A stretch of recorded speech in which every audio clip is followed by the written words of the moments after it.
let's talk about recipient access and what that really means. Let's imagine that you've mapped and assessed your financial service providers. You might have an idea of which one or two are the best options in your current context, and hopefully you've also discussed with the community what their preferences are. However, sometimes when we're assessing communities in an emergency, we're in a hurry, so we might do random sampling or focus group discussions, or we might talk to community leaders, which are not always fully representative of a given community. Often in emergencies, we don't have enough time to ask everyone, and we need to be conscious that different specific groups might have very different needs.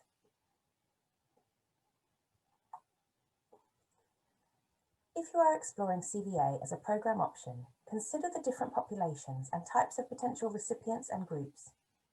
There are, of course, women and men. The elderly are always an important population to consider, as they may be less comfortable with the technology that some CVA delivery mechanisms use. You'll also want to consider how households are structured, especially as female-headed households and child-headed households may have barriers to accessing CVA. Further, the ability of population groups, such as particular ethnic groups, could inform your response options. And so can the presence and movement of refugee populations.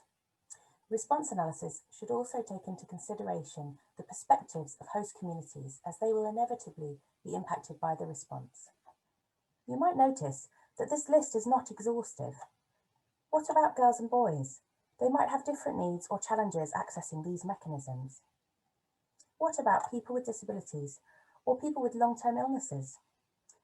There may also be other groups you need to consider within your community, which are not listed here. So once you have understood broadly the community's preferences and mapped and assessed your financial service providers, take your top preferred option. For example, let's imagine that you're considering using mobile money.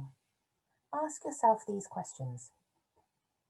Would all of these different groups be able to access and use mobile money? What challenges might they encounter while doing so?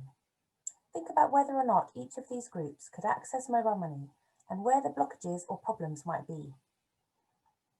For example, let's look at physical access. Do those groups already have a phone? Is it safe for them to reach a payout point from their home? Are they able to physically get there? And how far away is the payout point from their home? If there are checkpoints on the roads leading to the payout points, will some of these vulnerable groups be blocked from accessing it? Now let's think about social access. Are there any social barriers to them accessing this?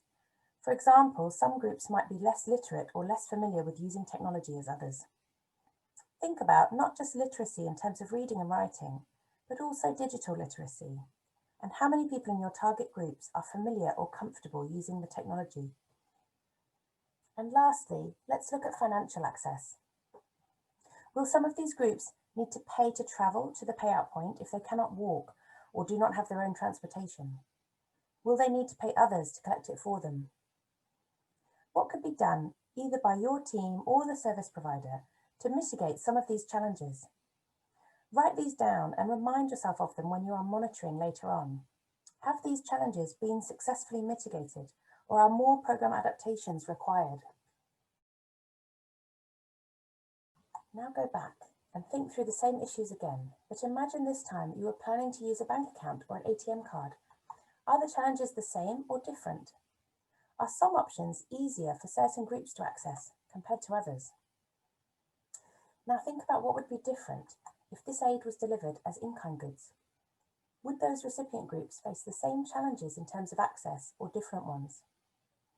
These considerations are really important when analysing which options are most feasible and appropriate. Can the community access this delivery mechanism?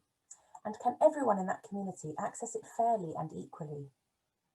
Remember that while we look at other factors, such as cost efficiency, we do want to look at cheaper or more cost-efficient options, but there is no point choosing a cheaper option if it's harder for communities to use and access. So community preference and recipient access should really be a major factor in your decision. Here are some examples. Some disaster-affected people may have mobility issues. Keeping this in mind, you might choose a different delivery mechanism, or you might increase the number of distribution points. CaLP in the Ukraine used the postal service because it could be delivered directly to the door of the recipient. You might decide to use mobile money for the majority of your recipients, but remember you can still use alternative methods such as direct cash in envelopes for smaller groups of recipients if they cannot access mobile money. Access to mobile phones can be a constraint based on gender, especially if men are more likely to own the phones than the women in your context, or if women, the elderly, or other vulnerable groups might have different levels of literacy and digital literacy. In DRC, an organisation using mobile money realised that only 6% of their recipients were able to complete the transaction on their own. The majority were using helpers to cash out the money, and those helpers were asking for a commission to do so. That organisation planned for recipient training on how to use mobile money and reduce the likelihood that they would need to pay someone else to help them. The GSMA, which is a trade association for mobile phones, has done some research recently into gender. In low and middle income countries, women are 8% less likely to own a mobile phone than men, which means 165 million fewer women own mobile phones when compared to men. And in low and middle income countries, 54% of women now use mobile internet, but the gender gap remains substantial, and 300 million fewer women are using mobile internet when compared to men.